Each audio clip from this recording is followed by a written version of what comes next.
कभी आपने इस बात पर गौर किया है कि गोदी मीडिया सिर्फ विपक्ष के राज्यों में फेक न्यूज क्यों चलाती है? आखिर क्या वजह है कि सिर्फ विपक्ष के राज्यों में हिंदुओं को खतरे में बताया जाता है? मगर सबसे बड़ी बात, 2014 से पहले इस देश में हिंदू कभी खतरे में नहीं था। 2014 के बाद जब देश में हिंदू हृदय सम्राट प्रधानमंत्री हैं, पिछले 6 साढ़े 6 साल से उत्तर प्रदेश में मुख्यमंत्री आदित्यनाथ हैं, इस देश का हिंदू खतरे में आ गया है। मगर वो बड़ा सवाल है दोस्तों, जो खबर मैं आपके सामने लेकर आया हूं, उस खबर के मर्म को समझिए। जैसे जैसे हम 2024 के लोकसभा के चुनावों की तरफ बढ़ रहे हैं, वैसे वैसे गोदी मीडिया फेक न्यूज चला रहा है। हिंदुओं और मुसलमानों में तनाव पैदा करने की कोशिश की जा रही है।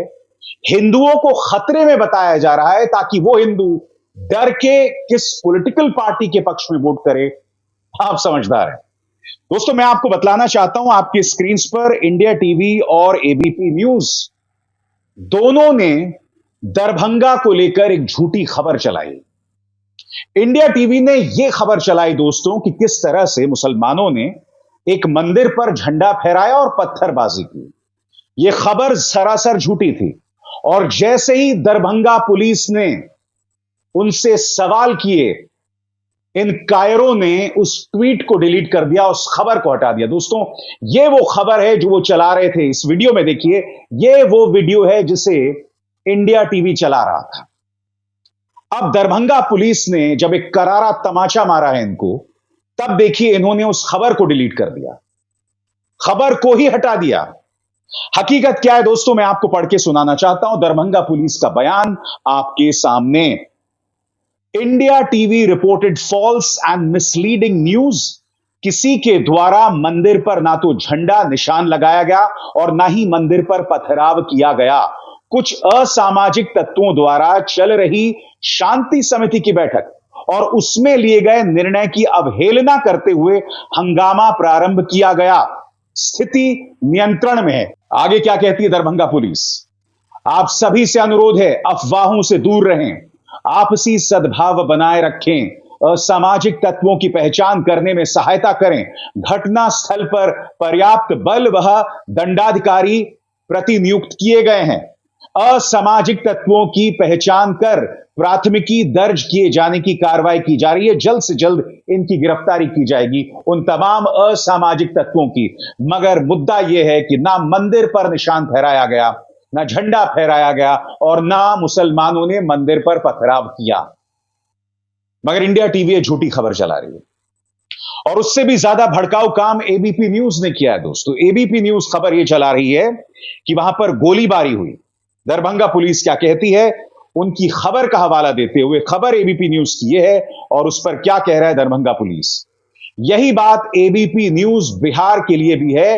इन्होंने शेष खबर तो सही है किंतु गोली चलाए जाने की बात गलत की। मैं फिर आपसे सवाल पूछना चाहता हूं दोस्तों, यह इत्तेफाक तो हो नहीं सकता ना।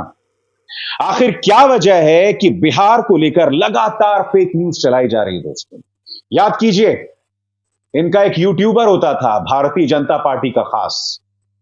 उस व्यक्ति ने तमिलनाडु और बिहार के बारे में फेक न्यूज चलाई थी।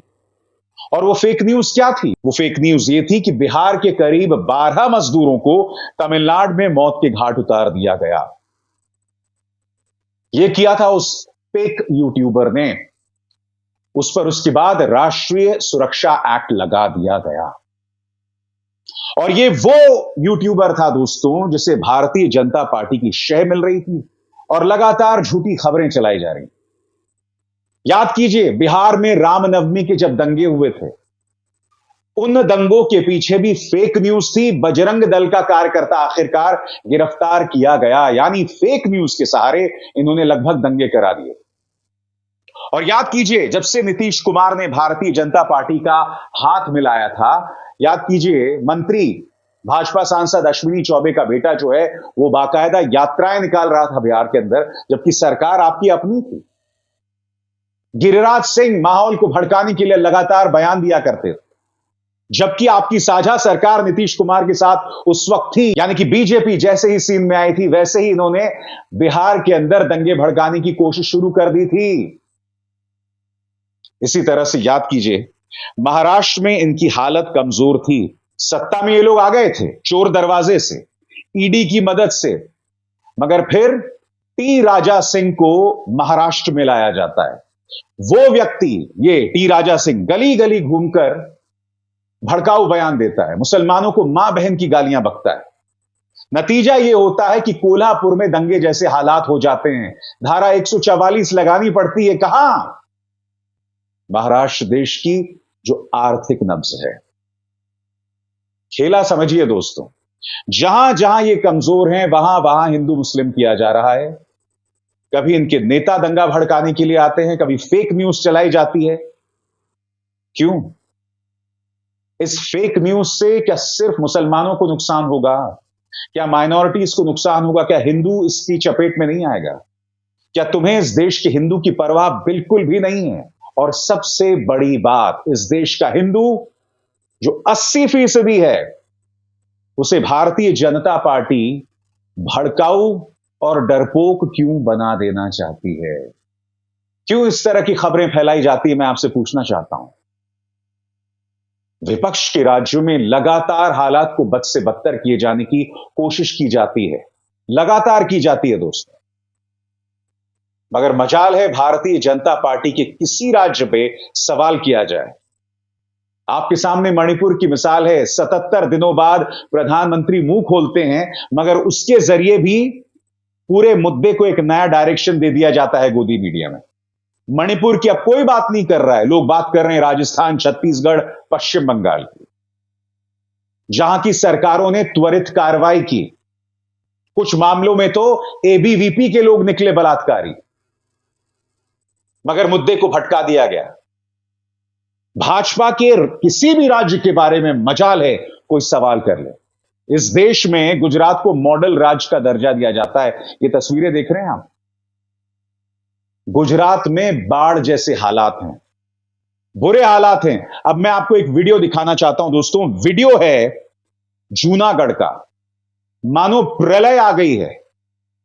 गाड़ियां बिल्कुल खोखे की तरह बह रही हैं, बिल्कुल आपके स्क्रीन पर दोस्तों। चलिए पूरे स्क्रीन पर देखिए, ये देखिए, ये है जूनागढ़ का नजारा। देखिए किस तरह से गलियों के बीच में सफेद गाड़ियां जो है बह रही हैं। हालात देखिए, ये एक टावर है लाल रंग का और इसमें गुजराती में लिखा हुआ, जो ये प्रमाण है कि ये गुजरात का है। और देखिए किस तरह से गाड़ियां बह रही हैं। मैं आपसे समझना चाहता हूं, ये हालत जब दिल्ली की थी तो उस पर याद है आपको गोदी मीडिया ने क्या क्या नहीं कहा था? याद है उस वक्त अरविंद केजरीवाल को किस तरह से पानी पी पी कर गाली दी गई थी, ताने कसे गए थे। और ये देखिए तस्वीर आपके सामने, जूनागढ़ के हालात बदतर बने हुए हैं। ये वीडियो जो मैं आपको दिखा रहा हूं दोस्तों, एक और वीडियो मेरे सामने आया था जो मैं आपके सामने नहीं रख पाया। उसके अंदर एक आदमी जो है वो अपनी गाड़ी को बचाने की कोशिश करता है और फिर वो आदमी बह जाता है और छत पर से एक लड़की पापा पापा करके चिल्लाती है। ऐसे खौफनाक नजारे गुजरात से आ रहे हैं और मैं आपको इस वक्त जूनागढ़ का ये नजारा दिखा रहा हूं। बहुत ही शॉकिंग तस्वीर है दोस्तों, शॉकिंग तस्वीर आपके सामने। घर बने हुए हैं और ये कोई झोपड़पट्टियां नहीं है, ये अच्छे इलाके हैं। यहां पर अपर मिडिल क्लास रहता है, मिडिल क्लास रहता है। मगर आप देखिए हालात क्या है। अब देखिए वो गाड़ियां ही गायब हो गई। मैं आपसे पूछना चाहता हूं, कितनी गोदी मीडिया ने यह तस्वीर आपके सामने पेश की है, बताइए। आज जो दोनों खबरें मैंने आपके सामने बताई, चाहे बिहार की खबर हो चाहे गुजरात की खबर हो, दोनों से पता चलता है कि यह गोदी मीडिया किस तरह से काम करता है। एक तरफ राज्य में दंगे भड़काने की कोशिश की जा रही है। याद कीजिए, बिहार को लेकर फेक न्यूज खुद भाजपा फैला रही थी। बिहारी मजदूरों को लेकर खबर झूठी साबित हुई। ये लोग क्या करते हैं मैं आपको बताता हूं। आपको क्या लगता है? इंडिया टीवी ने डिलीट कर दिया, माफी भी नहीं मांगी, मगर हुआ क्या, वो जो क्लिप था इन्होंने अब तक अपने तमाम व्हाट्सएप ग्रुप्स में वायरल कर दिया होगा कि देखो बिहार में हिंदू खतरे में है, हिंदू पर क्या क्या अत्याचार हो रहा है, ये मुसलमान क्या कर रहे हैं, तमाम चीजें, ये खबरें इन्होंने फैला दी। दोनों समुदाय के बीच तनाव है, मैं इस बात से इनकार नहीं कर रहा, मगर आप देखिए किस तरह से झूठी खबर चला दी जाती है और बार बार की जाती है दोस्तों। कई मुद्दों पर किया जाता है, हटा देते हैं अलग बात है, क्योंकि खबर फैल जाती है, वो व्हाट्सएप ग्रुप्स में चली जाती है। वो RWA ग्रुप्स में चली जाती है। लोग उसे देखकर गुस्सा होते रहते हैं कि देखो इस देश में अब हिंदुओं की क्या हालत हो गई। कोई इसका इस्तेमाल नहीं करता है कि 2014 से पहले इतनी बड़ी तादाद में, या ये कहा जाए पिछले 4-5 सालों में जो हम फेक न्यूज की बड़ी तादाद देख रहे हैं, जैसे जैसे हम 2024 के करीब आ रहे हैं, वो सब नहीं हुआ करता था। अब भाजपा को लग रहा है हालत पतली है, 50-60 सीटें इधर उधर से जा सकती हैं। इसीलिए खुलेआम समाज में फेक न्यूज फैलाओ, गोदी मीडिया के जरिए समाज को बर्बाद करो।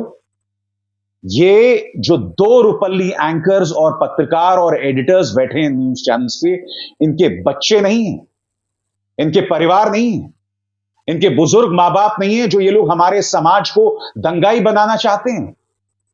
आपको क्या लगता है मैं ये तमाम बातें आपसे क्यों करता हूं? सिर्फ एक पत्रकार होने के नाते नहीं, जब मैं गोदी मीडिया फेक न्यूज को लेकर, भड़काऊ न्यूज के खिलाफ मुहिम छेड़ता हूं, तो उसकी वजह सिर्फ ये नहीं है कि मैं एक पत्रकार होने के नाते आपसे बात कर रहा हूं। मैं आपसे इस देश के नागरिक होने के नाते बात कर रहा हूं। मैं एक पिता होने के नाते बात कर रहा हूं। मेरे 2 बच्चे हैं, स्कूल जाते हैं, कॉलेज जाते हैं। मैं नहीं चाहता हूं कि किसी फेक न्यूज की वजह से हमारे बच्चे स्कूलों में फंस जाएं, मुश्किल हालात में आ जाएं। आपके बुजुर्ग मां बाप किसी अस्पताल, किसी डिस्पेंसरी जाएं और फिर वहां फंस जाएं, क्योंकि गोदी मीडिया न्यूज चैनल एक भड़काऊ खबर चला देती है, जिसके चलते वो कहीं पर फंस जाते हैं। क्या आपको इस बात का आभास है कि आपको एक ज्वालामुखी पर बिठाया जा रहा है? मैं दावे के साथ कह सकता हूं, यहां 2 रुपल्ली ट्रोल आ जाएंगे, उस अमित मालवीय की पेरोल पर काम करने वाले लोग, जो कमेंट सेक्शन में आके मुझे ही गाली देंगे। मैं जो सांप्रदायिक सौहार्द की अपील कर रहा हूं, मैं जो दंगाई सोच के खिलाफ हूं, विचार कीजिएगा इस बात पर। अभिसार शर्मा की बात मत सुनिए, अपने परिवार की तरफ देखिए और यह सोचिए कि आप उनको क्या भविष्य देना चाहते हैं। आप देते रहिए भारतीय जनता पार्टी को वोट, मगर कम से कम उस दंगाई गोदी मीडिया, उस दंगाई सोच के लोगों का बॉयकॉट कीजिए, जो हमारे समाज में बर्बादी ला रहे हैं, और उसके अलावा कुछ नहीं। बात समझ में आई? नहीं आएगी। अभिसार शर्मा को दीजिए इजाजत। नमस्कार। स्वतंत्र और आजाद पत्रकारिता का समर्थन कीजिए, सच में मेरा साथी बनिए। बहुत आसान है दोस्तों, इस ज्वाइन बटन को दबाइए और आपके सामने आएंगे ये 3 विकल्प, इनमें से एक चुनिए और सच के इस सफर में मेरा साथी बनिए।